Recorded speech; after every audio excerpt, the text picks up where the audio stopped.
warahmatullahi wabarakatuh. Perkenalkan, nama aku Lintang Cahyani dengan NIM 642218004 dari kelas 644B25 S1 Manajemen Universitas Bina Sarana Informatika.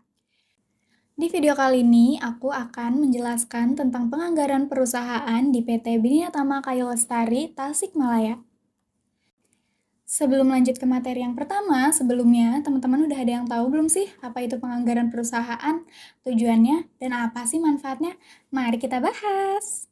Penganggaran perusahaan adalah proses perencanaan dan pengendalian pengeluaran serta pendapatan perusahaan dalam jangka waktu tertentu dengan tujuan menghasilkan laba yang optimal. Dalam penganggaran perusahaan, manajer merencanakan pengeluaran untuk berbagai kegiatan seperti produksi, pemasaran, penjualan, dan kegiatan operasional lainnya, serta memperkirakan pendapatan yang dihasilkan dari kegiatan-kegiatan tersebut menurut absensi tahun 2022 dan Kote tahun 2022. Tujuan penganggaran perusahaan, budget berfungsi sebagai alat pengendalian dan pemantauan kinerja yang ada. Dengan membandingkan budget yang ada, perusahaan dapat mengevaluasi apakah kinerja bisnis sesuai dengan rencana atau terdapat ketidaksesuaian yang perlu ditindaklanjuti. Jika ada perbedaan, manajemen dapat mengidentifikasi penyebabnya dan mengambil tindakan korektif untuk mengoptimalkan kinerja keuangan bisnis. Selanjutnya, ada manfaat penganggaran perusahaan. Yang pertama yaitu menganalisa keuntungan. Dengan memiliki anggaran yang terperinci dan terencana, perusahaan dapat melacak penerimaan dan pengeluaran secara sistematis. Yang kedua, mengevaluasi kinerja karyawan. Anggaran juga memungkinkan manajemen monitor pencapaian kinerja secara teratur, sehingga memfasilitasi penentuan kinerja karyawan dengan efektif. Lalu yang ketiga, membuat perencanaan pendanaan. Dengan menyusun anggaran yang komprehensif, perusahaan dapat mengidentifikasi sumber dan alokasi dana yang tepat untuk mencapai tujuan bisnisnya. Proses perencanaan pendanaan membantu bisnis mengantisipasi kebutuhan finansialnya, termasuk investasi dalam proyek baru, ekspansi bisnis, atau peningkatan infrastruktur. Fungsi penganggaran perusahaan yang pertama, sebagai alat perencanaan, anggaran memberikan sasaran dan arah yang harus dicapai oleh setiap perusahaan di dalam suatu periode waktu tertentu. Tanpa memiliki perencanaan, perusahaan tidak memiliki arah dan sasaran yang harus dicapai dalam suatu kurun waktu tertentu. Yang kedua, sebagai alat pengawasan, dalam hal ini anggaran berfungsi sebagai suatu standar tolak ukur manajemen. Sebagai suatu standar, anggaran digunakan untuk menilai kegiatan yang dilaksanakan setiap bagian manajemen telah sesuai dengan standar yang telah ditetapkan atau tidak. Selanjutnya, jenis-jenis penganggaran perusahaan. Yang pertama, berdasarkan ruang lingkup. Ada anggaran parsial dan juga anggaran komprehensif. Yang kedua, berdasarkan fleksibilitasnya. Ada anggaran fix atau fixed budget, ada juga anggaran kontinu atau continuous budget. Yang ketiga, berdasarkan jangka waktu. Ada jangka waktu pendek dan juga ada jangka waktu panjang. Selanjutnya ada penganggaran perusahaan pada PT Bina Tama Kayu Lestari. PT Bina Tama Kayu Lestari atau biasa disebut BKL merupakan salah satu perusahaan industri yang bergerak dalam bidang pengelolaan kayu, perdagangan umum, dan pengembangan bibit yang didirikan pada tanggal 2 April 1993.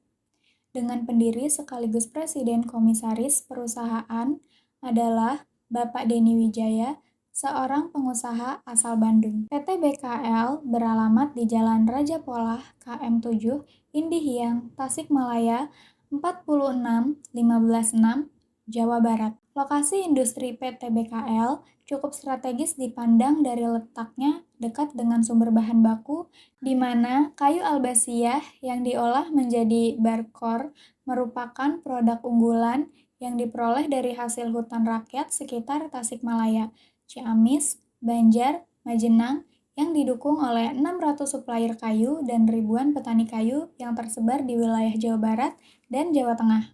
Adapun anggaran biaya produksi pada PT BKL setiap tahunnya dari tahun 2001 sampai dengan tahun 2006 mengalami kenaikan anggaran biaya produksi yang diakibatkan oleh kebijakan perusahaan dalam penambahan kuantitas produksi. Kenaikan nominal ini didominasi oleh anggaran biaya bahan baku. Untuk mengendalikan biaya produksi yang terjadi pada PT BKL, dilakukan perbandingan antara realisasi dengan anggaran biaya produksi yang telah ditetapkan sebelumnya. Untuk membandingkan antara anggaran biaya produksi dengan realisasinya, penulis sajikan dalam tabel berikut ini. Nah, dari tabel ini dapat diketahui besarnya selisih dan persentase yang terjadi antara anggaran biaya produksi dengan realisasi menunjukkan selisih lebih anggarannya, yaitu pada tahun 2002 sebesar 6,20%, kemudian terjadi penurunan selisih pada tahun 2003 sebesar 5,00%. Tahun 2004 kembali terjadi penurunan selisih sebesar 4,20%. Tahun 2005 terjadi peningkatan produksi yang dikarenakan oleh penambahan pesanan. Maka selisih lebih anggaran peningkatan menjadi 4,88%. Kemudian tahun 2006, karena kesalahan dalam aktivitas perusahaan yang mengakibatkan adanya sasaran produksi yang belum dicapai, sehingga diperoleh selisih lebih anggaran sebesar 5,27%. Dengan dilakukannya analisis tersebut, perusahaan dapat mengetahui apakah penyimpangan yang terjadi menguntungkan atau tidak bagi perusahaan. Selain itu pula, perusahaan dapat mengetahui faktor-faktor yang menyebabkan terjadinya selisih tersebut bisa saja terjadi karena adanya sasaran produksi yang belum tercapai, adanya kenaikan harga, adanya perubahan ekonomi masyarakat yang meningkatkan atau menurunkan jumlah konsumen, dan lain sebagainya. Kesimpulan dari pembahasan tadi adalah bahwa penganggaran perusahaan adalah proses yang penting dalam perencanaan dan pengendalian pengeluaran serta pendapatan perusahaan untuk mencapai laba optimal. Anggaran perusahaan membantu perusahaan dalam mengelola pendapatan, pengeluaran, dan alokasi sumber daya secara terperinci. Nah, pada PT BKL tersebut juga menunjukkan pentingnya perbandingan antara anggaran biaya produksi dengan realisasinya untuk mengendalikan biaya produksi. Nah, itu tadi materi-materi yang dapat saya sampaikan. Kurang lebihnya mohon maaf. Terima kasih. Wassalamualaikum warahmatullahi wabarakatuh.